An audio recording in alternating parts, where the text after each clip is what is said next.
Olá, seja bem-vindo ao canal do Ministério Águios e estamos hoje dando continuidade ao nosso estudo sobre o tema Batalha Espiritual, hoje no episódio número 4. E como eu venho falando, vimos tratando sobre os 3 inimigos do homem. Nós já vimos sobre a carne, sobre o mundo e hoje nós vamos entender qual é o nosso terceiro inimigo.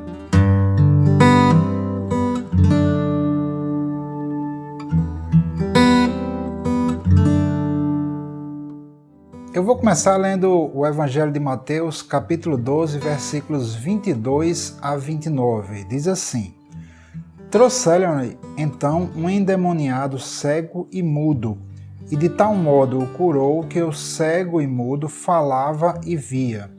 E toda a multidão se admirava e dizia: Não é este o filho de Davi? Mas os fariseus, ouvindo isso, diziam: Este não expulsa os demônios, senão por Beelzebu, príncipe dos demônios. Jesus, porém, conhecendo os seus pensamentos, disse-lhes: Todo o reino dividido contra si mesmo é devastado, e toda a cidade ou casa dividida contra si mesma não subsistirá.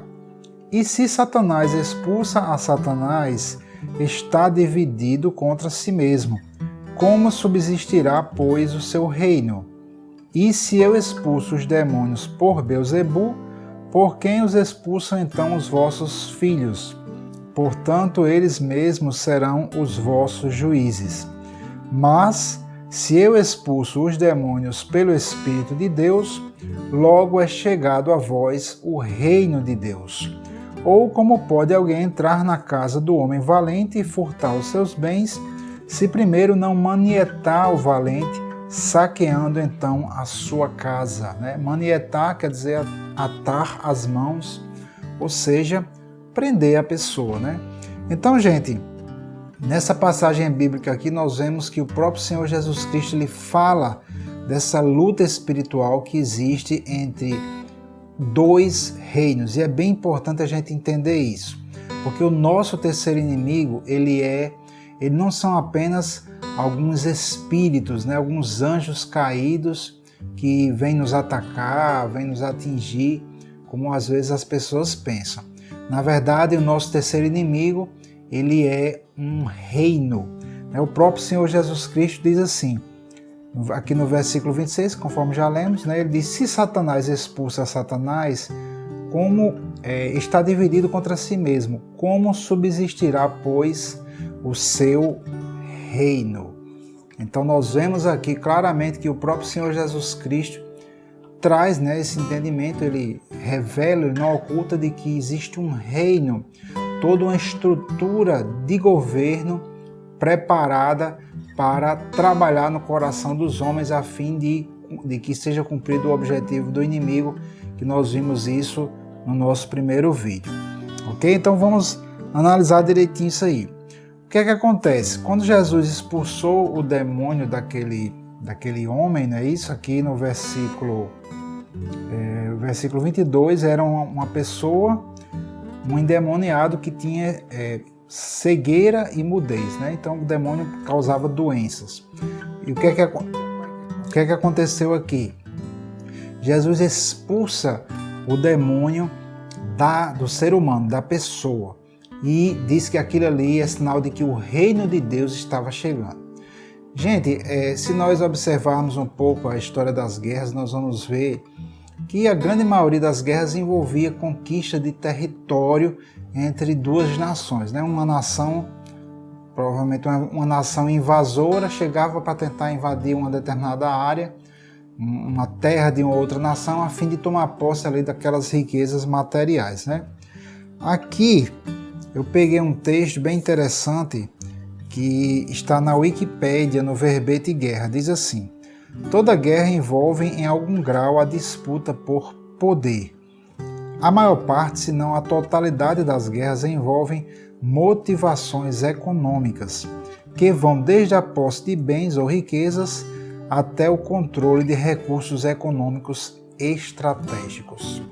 Então, praticamente todas as guerras elas são motivadas por esse interesse, Primeiro é o interesse de poder, né, de poder dominar, de ter domínio sobre uma determinada região, sobre aquelas pessoas e desfrutar dos recursos naturais, água, minerais, vegetação, a própria terra, né, para produção de alimentos, criação de animais, essas coisas.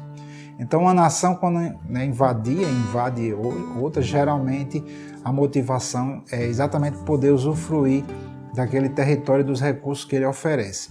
No caso de Satanás, nós já vimos isso, né, que os objetivos do inimigo, o principal objetivo é que ele pudesse, através do homem, viver, né, encontrar algum tipo de descanso, poder viver através do homem, né, porque ao homem foi dado domínio sobre a terra.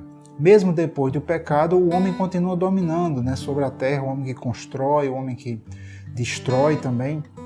Então, Satanás, né, os anjos precisam do homem para poder agir. Claro que quando ele vai vivendo dentro do homem, né, nós já vimos isso também, ele vai tornando os atos do homem piores, cada vez piores, na medida em que o homem dá lugar a Satanás. Então, o objetivo do reino de Satanás é levar o homem sempre a pecar cada vez mais, de forma que ele possa, então, ter espaço na vida do homem e viver, né, encontrar descanso para ele, porque nos lugares onde ele se encontra, né, os espíritos malignos, eu estou falando, eles não têm descanso, conforme a gente já viu, tá certo? Então não vou repetir esses versículos que a gente já viu.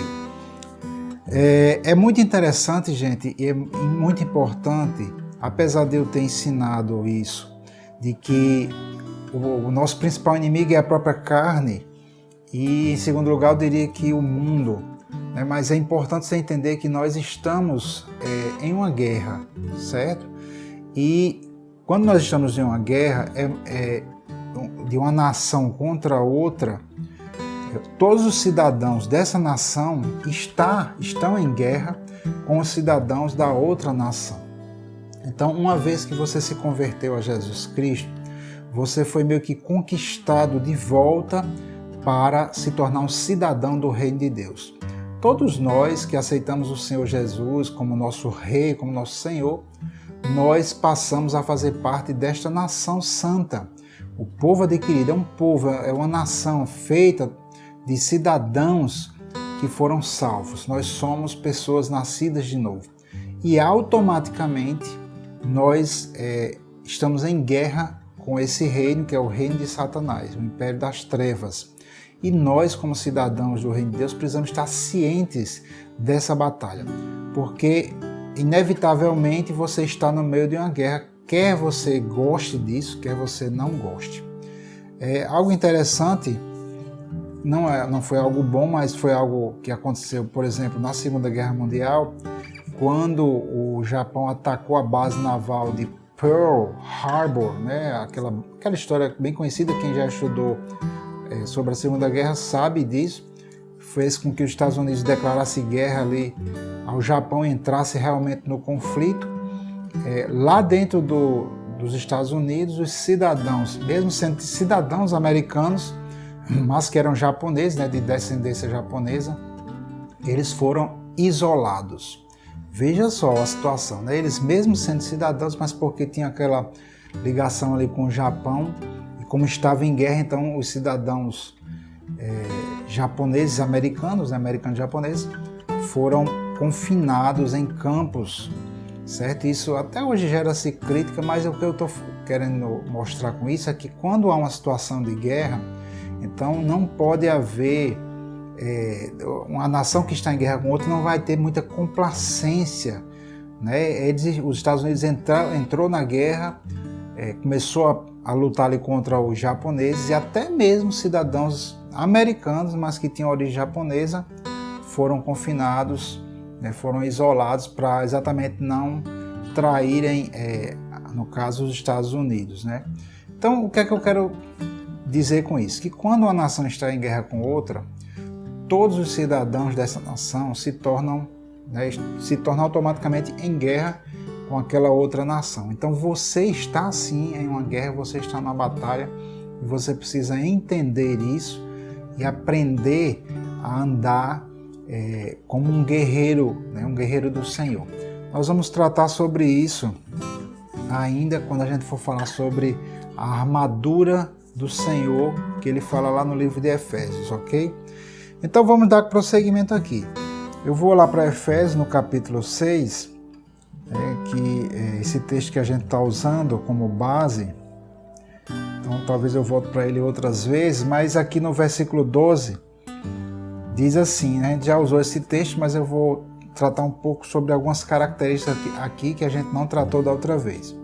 Efésios 6,12 diz assim: porque não temos que lutar contra a carne e o sangue, mas sim contra os principados, contra as potestades, contra os príncipes das trevas deste século, contra as hostes espirituais da maldade nos lugares celestiais. A gente já citou esse texto anteriormente, não é isso? Então o que é isso? A nossa luta não é contra seres humanos, mas contra uma listinha aqui que o Espírito Santo está nos revelando aqui através do apóstolo Paulo. O que são principados? A palavra original grega aqui, que foi traduzida como principado, é uma palavra bem conhecida, certo? É arché, que podemos abrasileirar como arqué, daí tiramos a palavra, por exemplo, arqueologia, né? Essa palavra arqué é a origem dessa palavra, mas aqui arqué pode ser traduzido como império, reino ou método de governo. Ela significa muitas coisas, mas aqui nesse contexto, certo? Quer dizer, pode ser traduzido como império, reino, método de governo, mas os tradutores aqui, pelo menos na João Ferreira de Almeida, traduziram como principado. Então se refere a um lugar, né? Essa palavra não é uma palavra que quer dizer especificamente espíritos, né? Porque eu já vi algumas pessoas citarem essas palavras principados e potestades como sendo palavras usadas exclusivamente para demônios, mas não é. Essas palavras eram palavras usadas no cotidiano da sociedade da época. Quando se falava em arquê, se pensava em um império, um reino ou até mesmo um método de governo. A palavra potestade é a tradução da palavra grega exousia, que quer dizer autoridade. E quando as pessoas falavam em arché e exousia, remetia a um governo e as autoridades, os cargos de autoridade que existiam nesse governo. A palavra aqui, príncipe das trevas, é a palavra cosmocrator, que quer dizer senhor do mundo ou imperador. E depois ele faz referência às hostes espirituais da maldade, que simplesmente são os demônios. Então aqui nós temos arché, né, que é a palavra principado, traduzida como principado, se refere ao império, né, um sistema ordenado de governo com as exousias, né, que são as potestades, que são os cargos de autoridade.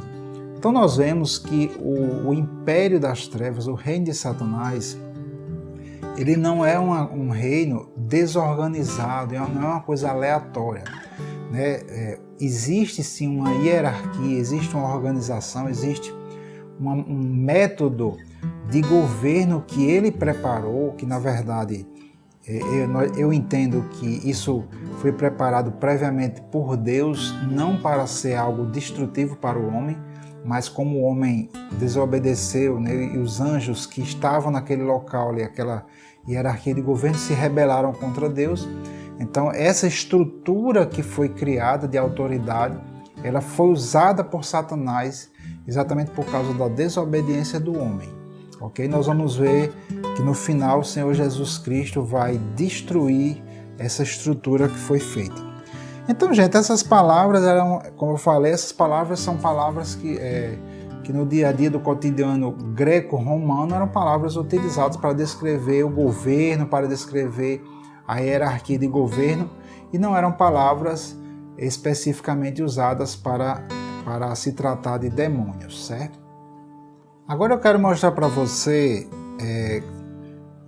um exemplo bíblico de como esses espíritos atuam nessa questão né, do governo, né, de como eles atuam nas nações. Aqui no livro de Daniel, no capítulo 10, nós temos um caso bem interessante, que é quando Daniel, né, o profeta Daniel, se aplica a oração, ao jejum, né, durante 21 dias, são as 3 semanas, e aí ele recebe, né, a visita de um anjo que diz algumas coisas bem interessantes para ele.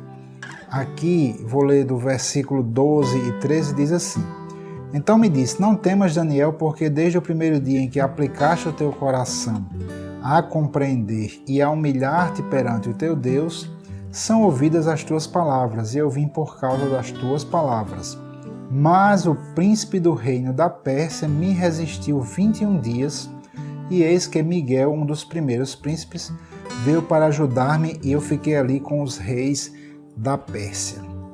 Então aqui é bem interessante nós vermos que quando o anjo do Senhor foi enviado com a resposta para Daniel, e era uma resposta acerca de uma profecia, um entendimento que ele estava buscando, entendimento das palavras do Senhor, e o Senhor enviou a resposta através desse anjo, e o príncipe da Pérsia, que era exatamente a nação que dominava ali sobre a nação de Israel, ele resistiu a esse anjo. Claro que aqui não está falando sobre um príncipe de carne e osso, mas sim sobre um espírito que estava ali reinando sobre a Pérsia, responsável por aquele país. E houve essa resistência durante 21 dias, e Daniel lá perseverando em oração e jejum, até que o anjo conseguisse, com a ajuda de um outro anjo, né, que ele fala mais sobre isso, até que esse anjo conseguisse atravessar essa resistência. Vamos ler também aqui versículo 20 e versículo 21. Ele diz assim, né? E ele disse, sabes porque eu vim a ti? Agora, pois, tornarei a pelejar contra o príncipe dos persas, e saindo eu, eis que virá o príncipe da Grécia. E eu vou ler aqui o versículo 21 que diz assim, mas eu te declararei o que está registrado na escritura da verdade, e ninguém há que me anime contra aqueles, senão Miguel, vosso príncipe. Então aqui ele fala de príncipes, né? Que é exatamente a mesma palavra, palavras relacionadas na verdade. Originalmente, pelo menos no grego do Velho Testamento, né, a versão chamada como Septuaginta, ele é usado, esses príncipes são os archon, que vem de arché, que é exatamente aquela palavra que foi traduzida como principado. Então os príncipes são aqueles que ocupam, né, a posição em um principado, são líderes, governos, são aqueles que estão à frente, né, dentro de um principado, né? No caso aqui estamos falando de principados espirituais. Mas observe que o principado, o reino da Pérsia tinha um príncipe, ou seja, havia um principado espiritual que governava ali, que tentava operar através do governo humano da Pérsia. E aí eu quero chamar a atenção para essa grande verdade sobre a questão de como o inimigo atua. Os governos humanos, eles atuam, né, usando essa hierarquia. Por exemplo, aqui no Brasil nós temos o presidente com seus ministros, nós temos o governo do estado, nós temos os prefeitos municipais governando ali a nível de cidade. Então, como é que o inimigo, como é que Satanás organiza o seu governo, né? Nós sabemos que o inimigo ele vai usar as pessoas para agir. Ele vai usar o mundo, ele vai usar a carne mesmo. Então, ele estrutura o seu governo para meio que espelhar o governo dos homens. Então, com certeza, existe um príncipe que atua no governo federal. Existe um príncipe que vai atuar no governo estadual. Existe um príncipe que vai atuar no governo municipal. E ele vai tentar encontrar brechas na vida dessas autoridades, tentar influenciar as autoridades para que sejam criadas leis ímpias, por exemplo, para que programas de governo que promovam o pecado sejam criados. Então o inimigo ele vai tentar agir exatamente em cima da estrutura governamental dos homens, certo? E vai criar a sua estrutura para agir através da estrutura humana. Então é super importante, né, fazermos o que a Bíblia diz lá em 1 Timóteo, no capítulo 2, quando fala que nós devemos, né, sobretudo, interceder pelas autoridades, pelas pessoas que estão em posição de autoridade. Exatamente porque essas pessoas, o inimigo vai tentar atingi-las, vai tentar se apropriar delas, vai tentar influenciá-las para trazer impiedade sobre a nação, sobre o Estado, sobre a cidade. E nós precisamos orar para que Deus envie seus anjos para trazer, para resistir, né, a Satanás, para trazer conforto, para trazer força, né, para os governantes. Isso está aqui também em Daniel, eu acho bem interessante.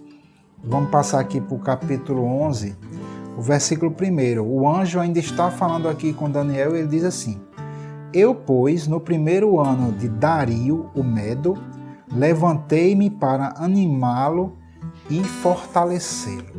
É muito interessante porque Dario não era um rei israelita. Ele era um rei gentílico, né? Equivalente a gente dizer, ele era um rei do mundo, ele era um governante que não era cristão, né? Para nós aqui hoje, se fosse hoje, né? Mas mesmo assim o anjo do Senhor estava lá para animá-lo, para fortalecê-lo, para que ele pudesse fazer a vontade de Deus. Então, mesmo que um governo, mesmo que um presidente, um magistrado, um juiz, um legislador, ele não seja cristão, quando nós oramos por ele, intercedemos, o Senhor vai enviar anjos também para agir, para resistir aos demônios que estão tentando agir através da vida daquele governante, para atuar na nação, certo? Na nação, no estado, no município. Então, fica aí uma das coisas muito importantes na questão da batalha espiritual, é a questão da intercessão, certo, gente? Então, nós vemos aqui, por exemplo, voltar aqui para Daniel capítulo 10, versículo 21, nós vamos ver aqui que o anjo diz para Daniel que Miguel, ele chama Miguel, né, o anjo Miguel, do vosso príncipe. Isso mostra que a nação de Israel tinha um anjo que estava responsável, né, pela nação, que era Miguel. E nós vimos também que ele já avisa aqui no versículo 20 que depois viria o príncipe da Grécia. Né? Ele estava ali lutando contra o príncipe dos persas, né, e era anjo contra anjo, né, anjo contra o demônio. E depois viria o príncipe da Grécia. A Pérsia exatamente era a nação que estava ali dominando sobre Israel, e depois deles viria a Grécia, né? O Império Grego, através ali de Alexandre o Grande, também dominou sobre a nação de Israel. E já viria um outro príncipe espiritual com quem os anjos do Senhor teriam que pelejar em favor de Israel. Então nós vemos que existem sim anjos e existem demônios a nível de nação e existem a nível de estado e município também. Pessoal, e para a gente concluir, eu vou aqui mostrar para vocês que o Senhor Jesus Cristo, a obra dele inclui algo tremendo, que é desfazer, né, destruir, aniquilar esses impérios, esses principados e potestades. Então aqui em 1 Coríntios capítulo 15, versículo 24, depois, vamos ler aqui. Diz assim: Depois virá o fim, quando tiver entregado o reino a Deus, ao Pai, e quando houver aniquilado todo o império e toda potestade e força. Essa palavra aqui que foi traduzida aqui como império é exatamente a mesma palavra que foi traduzida lá em Efésios 6,12 como principado. É a palavra arché, ou arché, certo? E potestade é a palavra exousia, tá bom? Então Deus aqui, através do apóstolo Paulo, está falando a mesma coisa que ele vinha falando lá em Efésios capítulo 6. Então, a obra de Cristo, final, né, no final de tudo, o Senhor vai aniquilar, né, toda essa estrutura governamental que hoje é utilizada por Satanás para influenciar as nações, influenciar as pessoas, para poder habitar, né, aqui no mundo e exercer o seu domínio sobre o mundo. Tá certo? Então a obra final de Cristo será nesse sentido aí, e reconstruir esse mundo espiritual, né? Deus promete na sua palavra que vai fazer novos céus e nova terra, nos quais habitará a justiça. Então, queridos, esse é o nosso terceiro inimigo, né? É um inimigo, claro que é poderoso, mas se nós fecharmos as brechas na nossa vida, como já falamos, carne, mundo, e aí esse inimigo ele não terá condições de operar na nossa vida. Claro, ele ainda vai tentar influenciar de outras formas, nós vamos ver isso. Então que Deus te abençoe e que a graça do nosso Senhor Jesus Cristo seja com a tua vida.